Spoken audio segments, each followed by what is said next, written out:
I work with a group called Satark Nagrik Sangathan, and we were set up in 2003 and are not affiliated to any political party. Essentially, we work in slums in Delhi, in South and Southwest Delhi, and the aim is to promote transparency and accountability in government functioning. And the strategy is to use the Right to Information Act, which was passed by several states in India first and finally at the national level in 2005. We essentially help people understand the Right to Information Act and to use it to access entitlements from the government which they are otherwise wrongfully denied. So for example, they're supposed to get subsidized food grains under the public distribution system, which doesn't really reach the intended beneficiaries. Similarly, there is sanitation issues, there are water supply, which is supposed that there are various entitlements which is supposed to reach people, but don't end up reaching intended beneficiaries because there's lack of information and transparency.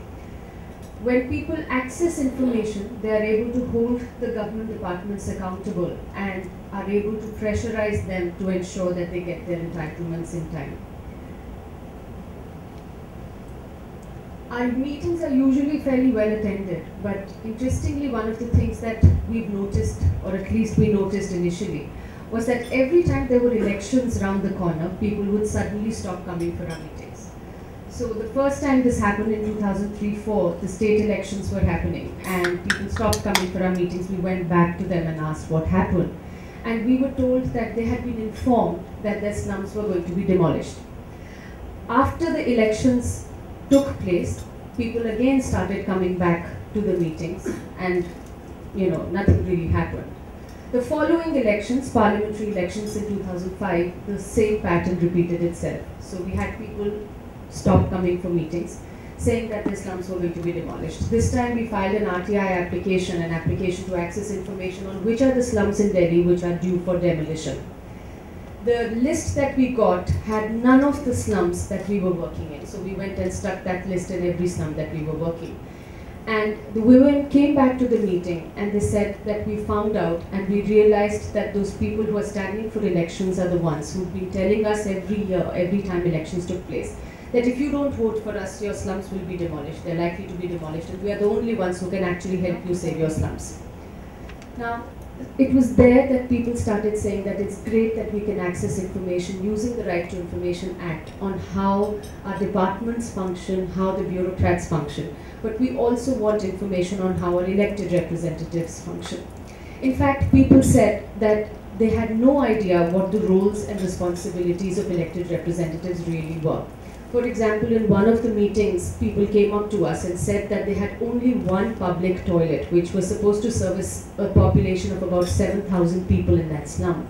And they said that the water pump in that public toilet had broken down 3 years ago.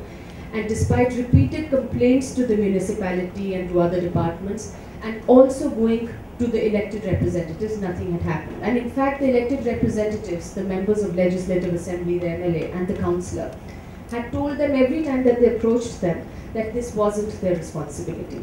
So people wanted to know what is it that they can hold their elected representatives accountable to, and they also wanted to know what it was that their elected representatives did once they were elected. So they felt that their MLAs and their councillors and their MPs came to them at the time of elections, promised, made tall promises, but then never delivered and never really told them what they were doing.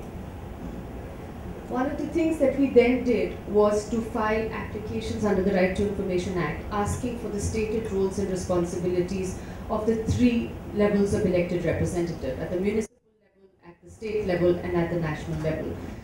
What we thought was a fairly simple question. We asked, what are the stated roles and responsibilities of each of these elected representatives? And to our surprise, the response we got across the board was that there aren't any stated roles and responsibilities. And we were told that we should go back to the Constitution of India and to the People's Representation Act and pull out these roles and responsibilities, which we did. And it took us some time to do it, but when we finally got those responsibilities, the primary responsibilities, we disseminated that information, which proved to be an extremely interesting exercise. So for example, when we went out to the slum communities and we informed people through pamphlets and street plays what the roles of their members of legislative assemblies, their MLAs are, one of the roles was an oversight function. So each of the MLA is supposed to be the chairperson or the member of a district grievance redress committee, which is supposed to look into grievances related to water supply and sanitation.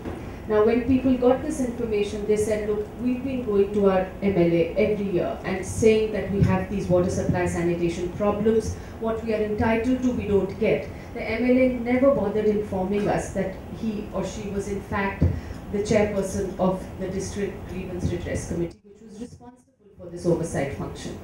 Similarly, each elected representative in India gets a local area development fund, which they are supposed to spend on the most pressing development needs of their constituency. And people had no idea that these funds were in fact available, which could have been used. They are not a very unsubstantial amount, especially in relation to the kind of funds that are needed to provide basic amenities like drains or motors, water motors, and so on. So people were very interested in the information, but also it led to a greater interest in knowing what their individual elected representative was doing and how their performance was measuring up. Before the 2008 Delhi Assembly elections, therefore, we filed RTI applications to access information on the performance of individual elected representatives, so the individual MLA, how they had performed in relation to the various roles that they're supposed to perform. The first, of course, role that they're supposed to perform is to ask questions and to attend the meetings of the Legislative Assembly. And there they're supposed to form laws and bylaws and discuss policies. The information that we got, it took us over a year to access the information and a fair deal of hardship for people who were filing those applications. The information looked something like this. There were only 18 sittings of the Delhi Legislative Assembly in 2007, and out of 70 MLAs of Delhi, 38 MLAs had never raised a single question. So issues of sanitation, issues of water supply, issues of public distribution system, problems related to policies. For example, it's a stated policy of the Delhi government that no slum will be serviced with sewage systems. These are problems which people have been flagging. They've been taking to their elected representatives, hoping that the MLAs and others will take it up in the House, but this was the sort of thing that was happening. 53 MLAs in Delhi did not actually allocate the local area development funds that were made available to them, and these funds are supposed to be spent on basic services, for provision of basic services in slums. Of the 9 districts in Delhi, 8 had not even bothered setting up the Grievance Redress Committee, which is supposed to look at grievances related to water supply and sanitation specifically in slums, but also in other areas of Delhi. Interestingly, when we disseminated this information through camps and through our meetings, when people looked at the detailed information, the picture was even more stark. So, for example, in an area in Delhi where water scarcity is the biggest problem, when we gave out information through camps to people on how their MLAs had spent the local area development funds, we realized that more than 70% of the funds had been spent on constructing fountains and natural waterfalls in parks. Now, these fountains have not a drop of water and absolutely no significance or priority for the people that those funds are supposed to be for.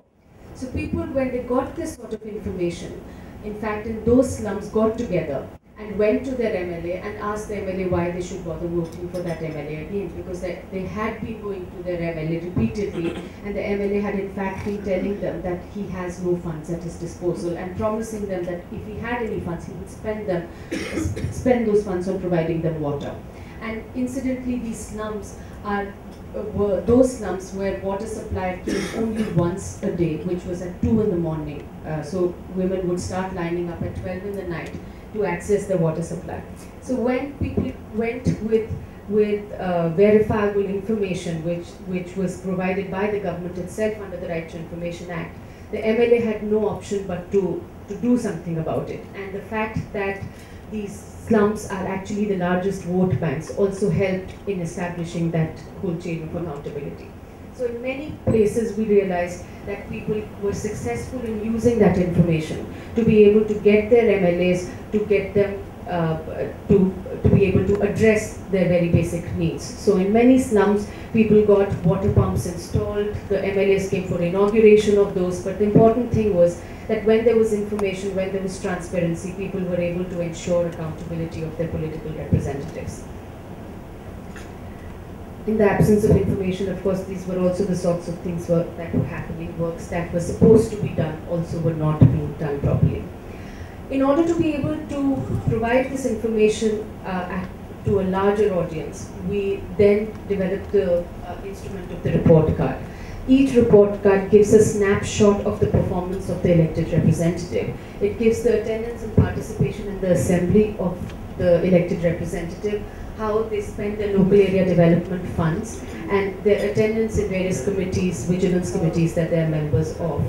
We usually tie up with the media to disseminate this information. So in 2008, we tied up with Hindustan, which is a Hindi national daily, and disseminated information on the performance of of the MLAs, and with the Times of India to disseminate this in English. We tied up with JPAL, which then set up a project to disseminate the report cards that were published in Hindustan amongst slum communities, and did a randomized evaluation, which I know Rohini is going to talk about, so I will not spend any time doing that. Following that, we did report cards of members' parliament, we did report cards of MLAs of other states like Jharkhand and Bihar.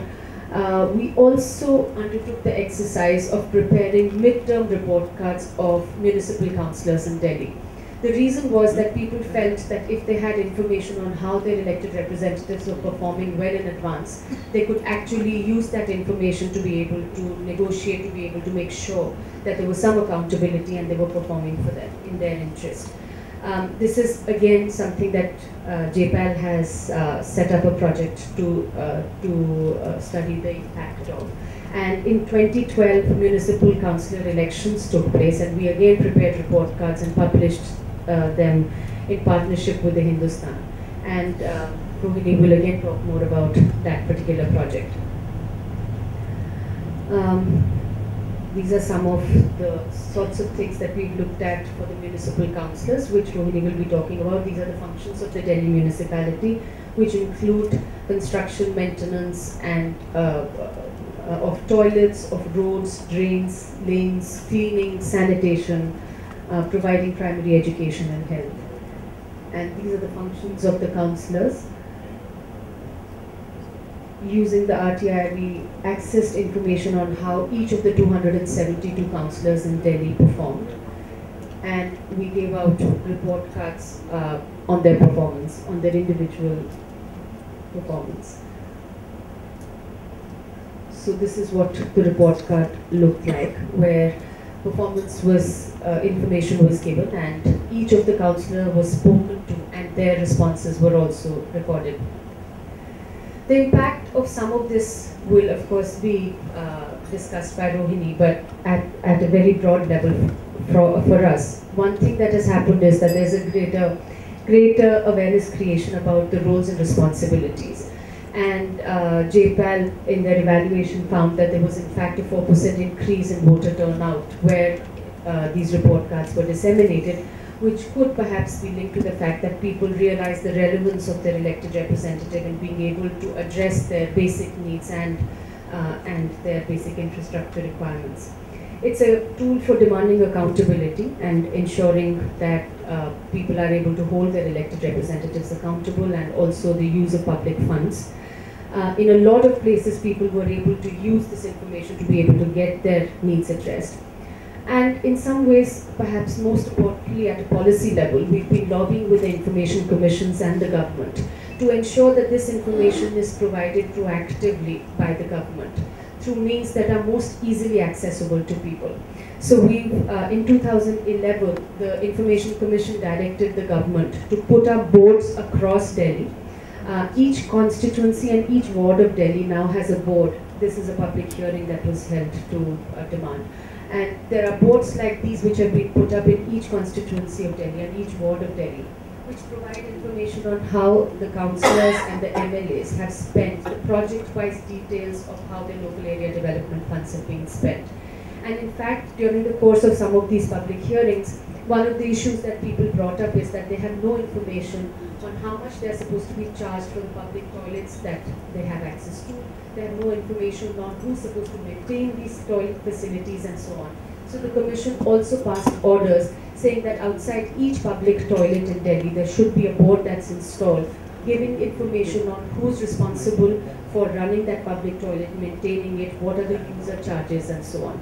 So all these orders are now being implemented. And I'll stop here. Thanks.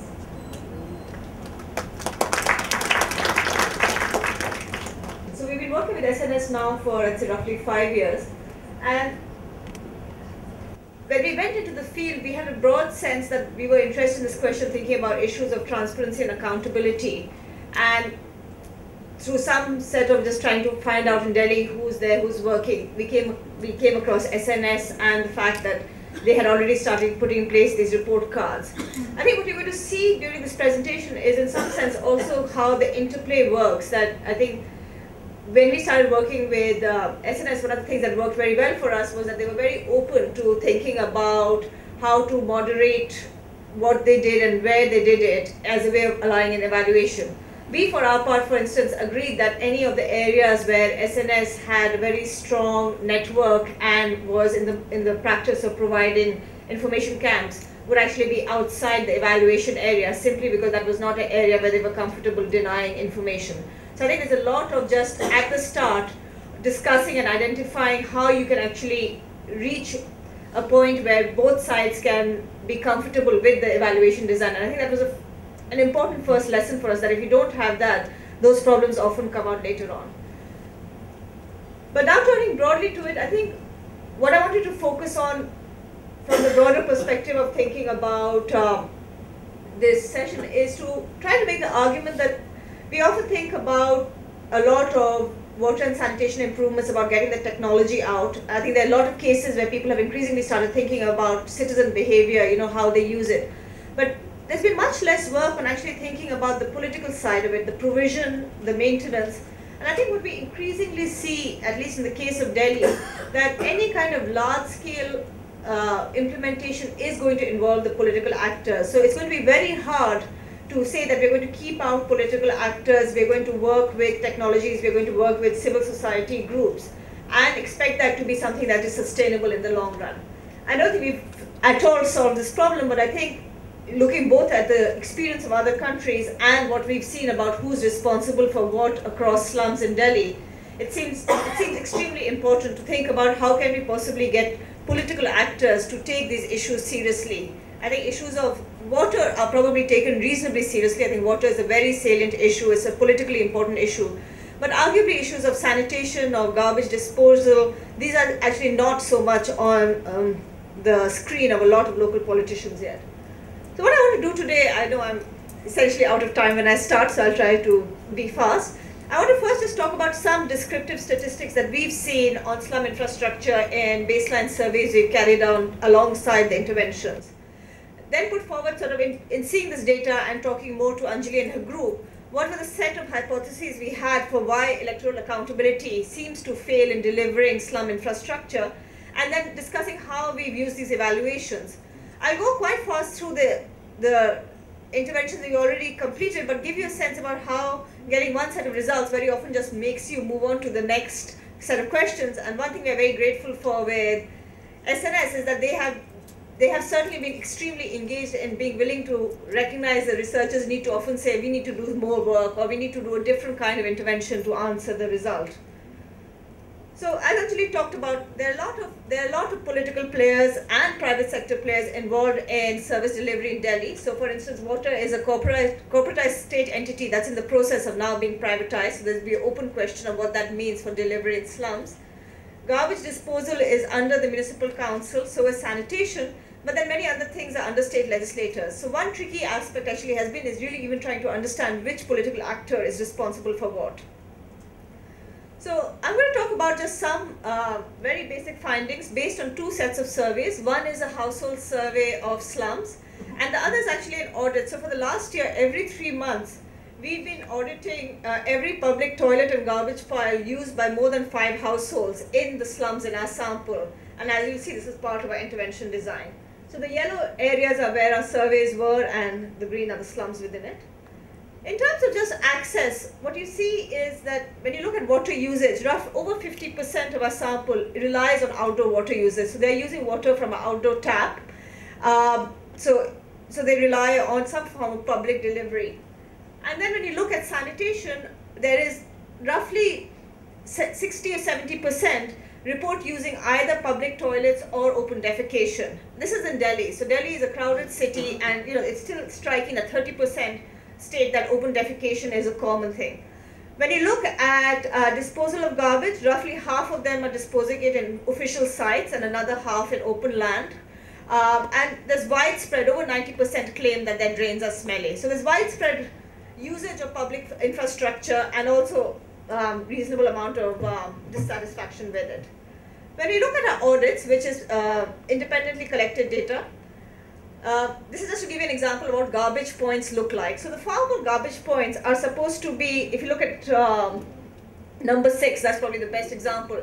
That's what the government is supposed to provide, a fixed structure within which you will provide you will put your garbage and it'll be cleaned.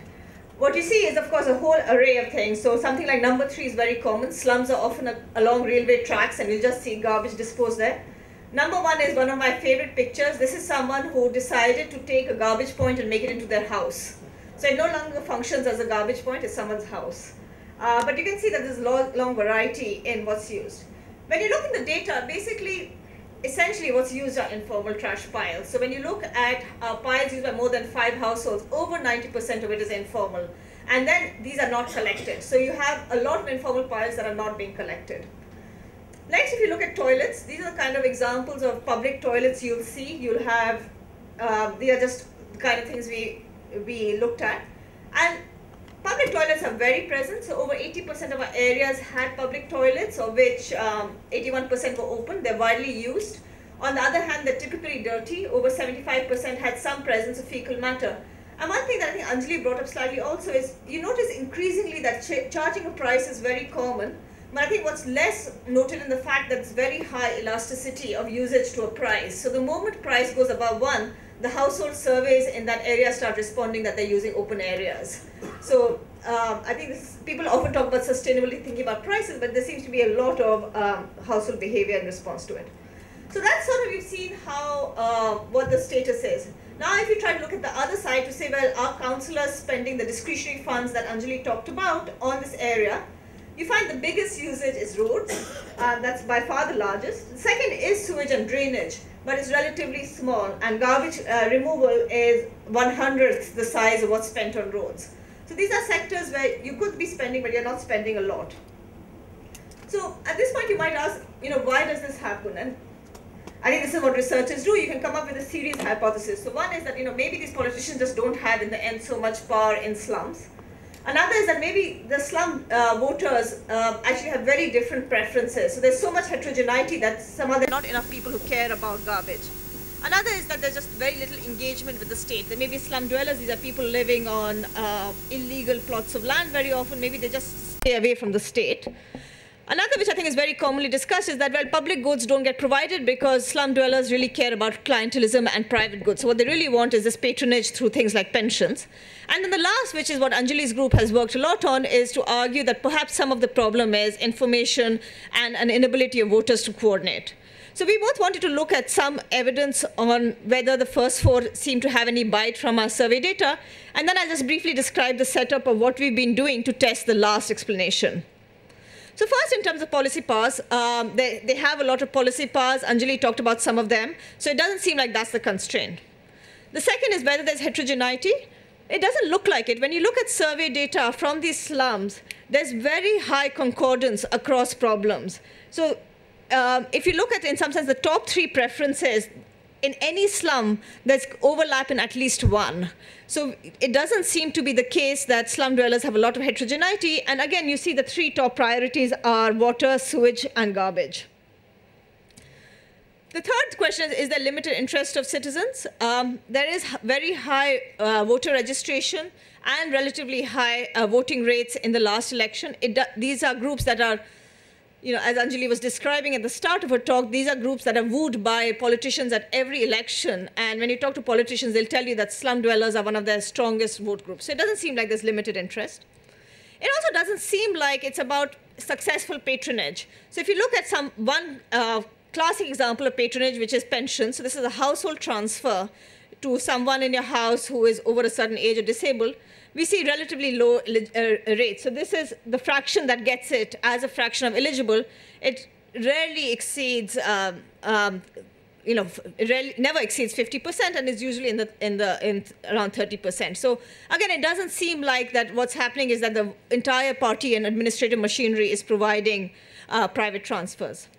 On the other hand, when we look at information and coordination, we see, as Anjali said, some awareness of who your representative is. So roughly a third know who their representative is. But once you start asking the questions of how much funds do you think the councillor has, these are other schemes that they have access to, essentially no knowledge, very limited knowledge of actually what can be done for them through the political system. If you look at coordination, it looks like conditional on reaching the councillor, you do see some action. And this is again a sign that this is a politically important group. When you ask them what happens if they approached a public official, less than 10% say they were turned away. So these slum dwellers are received, if they are mobilized, they do seem to be able to reach these guys. So that really formed the basis of, given these results, really try to look more scientifically at this question of how much is this issue really information and coordination. So the first thing we did, which I think Anjali briefly talked about, in 2008, we worked with them in 10 jurisdictions where we used the newspapers, and our role was basically to provide free copies of the newspaper to the households.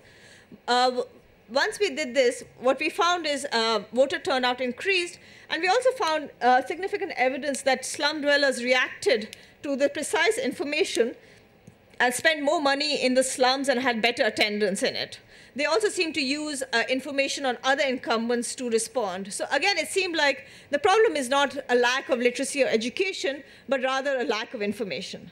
One issue that did come out with this was that because we did it with SNS in Delhi, there was some concern that this in some sense was a relatively heavy-handed intervention, because there were two stages to it. They first got someone coming to the household explaining the rights and responsibilities of legislators, and then they got the newspaper. So as I said, this is the kind of place where you can go. We went back to Anjali and said we need to do, in some sense, a pure form where all we do is put the information out. And the way we did it was in the next one in Bihar, where all we did was we randomized in newspapers which jurisdictions had report cards. So all we did nothing else. We did nothing in the field. The only thing we did was we said, okay, let's just put out report cards about only half the jurisdictions. When we did that, we're still completing the analysis. We find similar effects in the sense that we see a decline in the vote share of MLAs who were featured in the newspaper. We also seem to find that this is linked to their spending. And one, which I don't think we want to claim credit for, but was strikingly coincidental, was after the new administration came into power, the first thing they did was they scrapped the discretionary spending scheme, saying that too many people see it as a sign of corruption. So now, the open questions that were left after this was that I think there's a lot of evidence, not just from what we've done, but from other places also, that voters do react to information. They react to information, and they seem to go towards better performing politicians. But the question is, in some sense, what does this do? Does this just end incumbency advantage? So just people get elected for one term and then they go out? Or is it actually information important enough that it can incentivize politicians to provide better services? And the second question is, and that's in some sense what we arguably care about. And the second is that, we've focused a lot on the information flows between voters to voters. But maybe some of the problem is that in, countries with weak states, actually politicians don't get a lot of information either. If slum dwellers are not mobilized, they're not being featured a lot in the media. Maybe just politicians care less about them because they see them less often. So let me just conclude by telling you the two things we're doing now, or we've done. So the first thing, as Anjali described, is for the municipal council ward, we decided to create a series of treatments where we wanted to distinguish between the selection effect, where voters respond, and the incentive effect. So in 2010, a bunch of councillors got report cards, But another group was given no report cards, but told repeatedly between 2010 and 2012 that they will be reported on in 2012. So they had a 2-year period where they knew they were going to be reported on, but the report card wasn't out there. So that's going to allow us to look at the difference between selection and incentive. The second thing we did is a cross-cutting intervention where we've basically, we've now provided counselors with 2 report cards telling them about the state of the toilet and garbage facilities in their ward. So for each slum, we've sent them a list with telling them the results of the audit, point by point for each toilet and garbage facility, and actually providing them a map as well, telling them where the toilet or garbage facility is located. So now, at least for this sector, they have every 3 months pretty good information on the quality, and we want to see whether they actually react to that. So let me end there. The elections have just ended. They were in May, so we are in the process of now collecting the data, and hopefully over the next 6 months we'll be able to analyze these questions.